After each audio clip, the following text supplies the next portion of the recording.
Alright everybody, welcome back to another exciting installment of every several months Andrew makes a video.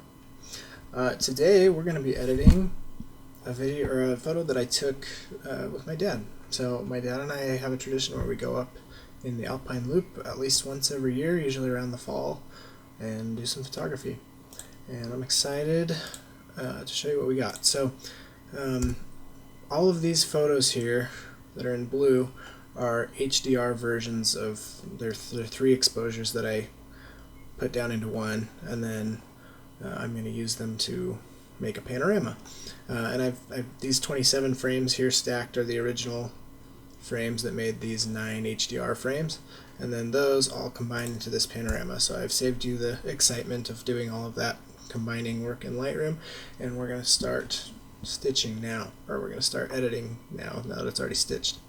So the first thing you'll notice is that this is a pretty hefty file. It's a little north of 80 megapixels, so we definitely have a respectable amount of resolution to be working with. We're going to lose some of that in the crop, and that's the thing I'm going to do first because I can't focus on editing if I've got a giant white border around everything.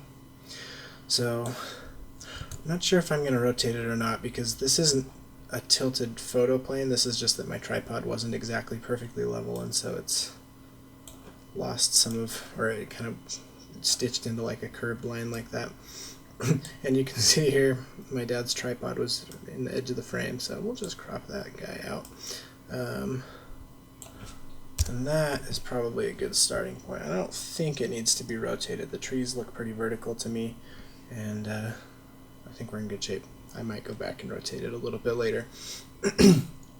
So the first thing we're going to do is see how much detail we can bring back in the sky, because I lost a ton of detail there, but that's why we shot it in HDR. So let's see if we can bring that down a bit. Yeah, see, there's tons of detail there. I just need to bring it down. And I think the best way to do that without losing all the detail in my foreground is going to be a gradient filter. So we'll just do an exposure gradient filter and see if we can't bring back some of that detail. It's a good starting point. One thing I like to do when I'm editing is keep an eye on this little thumbnail up here, because it's not immediately obvious looking at it in the full screen mode, but it's pretty, like, there's like some kind of obvious haloing in the mountain there, so I might even bring it down a little more. Yeah, we'll have to see how that goes. That's a good starting point. We can always come back and tweak that later. And unfortunately, I lost some of the detail over here, so I'm going to bring that back just by seeing if I can bump the exposure up just on this little spot here. Alright, next thing I'm going to do is work on the white balance. It's a little cool, and I want it to be pretty warm. It was a fall day. The sun was just coming up at this point, so it wasn't even really that cold anymore. And we definitely have a lot of fall colors that I'd like to bring out, especially looking out over this stretch. You can see there's plenty of color there, and I'd like to see if we can really get that to pop. Now, I love the way fall color looks against like a dark green, evergreen, foresty scene. So we had sunrise light hitting this mountain here, so I feel okay making it look quite warm. Now I want to be careful because I actually like having a cooler green color in the evergreens. I think not only does that contrast nicely with the warm fall colors, but also I don't really like when evergreens start turning yellow. That's just not a look I particularly like. So I'm going to actually brush back in a little bit cooler color on the evergreens here. Be kind of careful about where that all lands, but I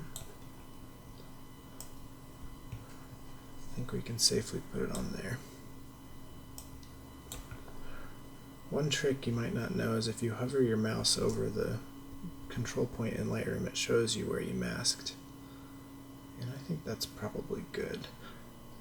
We've got a little bit of blue in kind of this mountain area, but I like that too because it helps make it seem more distant, which it is, as you can tell from the smoky layers. We've had wildfires all year, so we've got plenty of haze in the air, which can be a good or a bad thing for photography. So yeah, we'll let's find the right color for that. That's probably about right. I don't want it to be overdone. Alright, cool.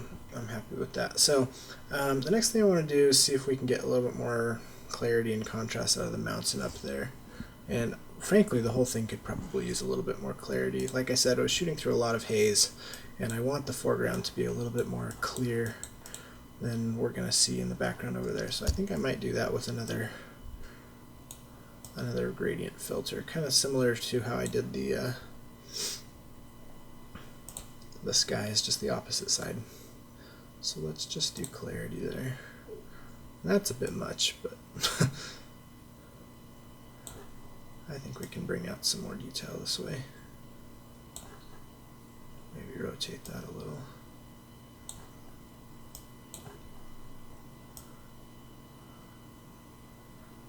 Yeah, that's pretty good. Okay. So I want more tonal separation in these darks, which means I'm going to bring the blacks down. As you can see from the histogram, I don't really have hardly any true blacks in here, and I'd like to have some. So globally, I'll bring the blacks down a bit. And I have turned on, I love the little tool that tells you when you have total perfect black clipping, because then I can see if I've gone too far anywhere that I didn't want to. But yeah, we've got some good crunchy blacks coming in there. And again, see if I can lift the shadows a little bit over here.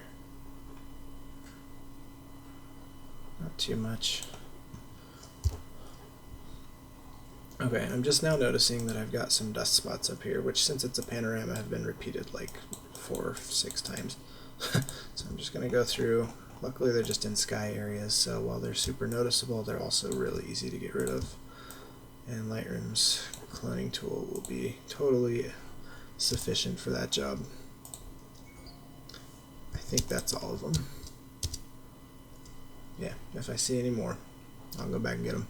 Okay, so we've still got a little bit more brightness than I really want over here. I'm going to see if I can knock that down a little bit. And the more I do photography, the more I realize that there's a lot you can do with a photo just by dodging and burning without even doing anything else. And so I find myself dodging and burning more and more frequently now. And in Lightroom that takes the form of lots of control points. So while I really want to have this nice texture, it almost looks kind of furry the way those evergreen trees have gotten there. I think maybe I overdid it a little bit.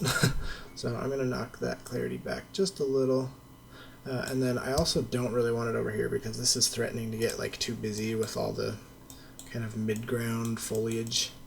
Just looking a little too eye-catching. This tree in particular, I probably should have been paying closer attention in composition and not done that. That's something I tend to do when I'm shooting panoramas, is it's hard to picture the whole scene at once, and so I often come back and find that I've got distracting elements in there like this. So I am going to paint out a little bit of the clarity there, just to make it not so much of an eyesore. Then as I'm looking, I'm also noticing we've got this really nice little stand of trees here that's got a lot of good color to contrast against the evergreens again. So I'm going to see if I can bring that out with a little bit warmer of a brush, and also maybe some extra vibrance or saturation. But let's start with warming it up a bit, and then I think before I go any further with brushes on that area, I want to apply some global vibrance and maybe a little bit of color correction to see if I can get the autumn leaves to pop. So yeah, painting that a little warmer is a really good starting point. Let's see if we can get more yellows and brights in here without overdoing it too much. I think that's a good start. And there are subtle differences between the vibrance and the saturation slider. For example, it looks like saturation's affecting the yellows a lot more, especially in places that look a little unnatural, so I think I'm going to stick with the vibrance slider here. And I want to bring out the reds here. So let's see. I mean, in general, there's not a whole lot of red in this photo, and there is actually quite a bit of red in the scene. If you zoom in and look, there's plenty of maples kind of towards the end of their color cycle. So let's go into our color. Here it is. Yeah, let's go into our color here. Let's find some of the oranges and see if we can't shift them a little more towards red. So it's very easy to overdo it with color corrections in Lightroom, but I think we can afford to drag out a little bit more red and maybe even drag some of the yellows a little bit more towards orange than green. Yeah.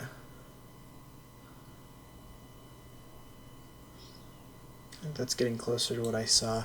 Now I'm seeing now that this mountain looks a little bit overcooked, and so I'm gonna just cool it down just a little and maybe also bring down the saturation just a hair as well, so that it's not grabbing the eye so much. Because to me, the focal point of this photo is kind of this nice green area contrasting with the side of the mountain, and the rock honestly is there to be a shape more than it is to be a color feature of the photo. So we'll cool the rock face down a bit and we'll make it not quite so eye-grabbing, and that helps the whole photo feel a little bit less technicolor. So the more I look at it, the more I realize this is just sort of a big dark eyesore, and I don't know how much detail I'm going to be able to recover out of this without making it look awful. Ah, man, it looks a little better zoomed in, but I think I'm just going to crop it out. I think we'll go with something like that, and to me that feels a little bit more balanced. And it also allows you to kind of feel the textures in here a little bit more. So I'm pretty happy with how that looks. I may do a little bit more fine-tuning, but overall I like that. So the last thing I'm going to do for this video, since it's starting to go a little bit long, is just do some sharpening. The lens I was shooting with is a new lens for me. It's a Olympus 35mm that I was adapting to my 5D Mark II.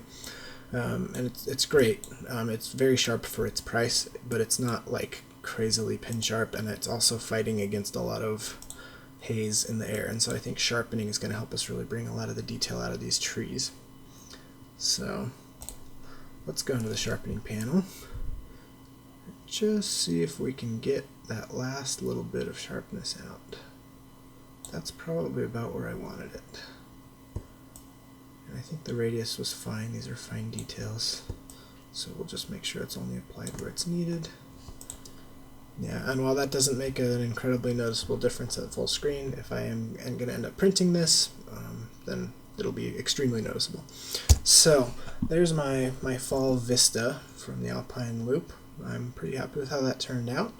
I'm really excited about the new lens. Thanks for watching. Hopefully we've captured the feeling of the sunrise that I got while I was standing there, and hopefully you've been able to get some insight by seeing my process of how I edited that photo to try to bring out what I was trying to show. And you know what, before I sign off, there's one last thing I want to do. I want to maybe bring a little bit more focus, oops, that's the wrong filter, to the center area here that I think is the primary point of interest. And I'm going to do that by darkening the rest out with a radial filter.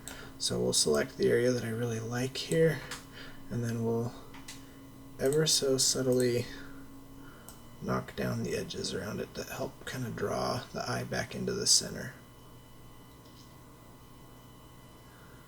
And I think that helps eliminate some of the distractingness that we have going on over in this corner.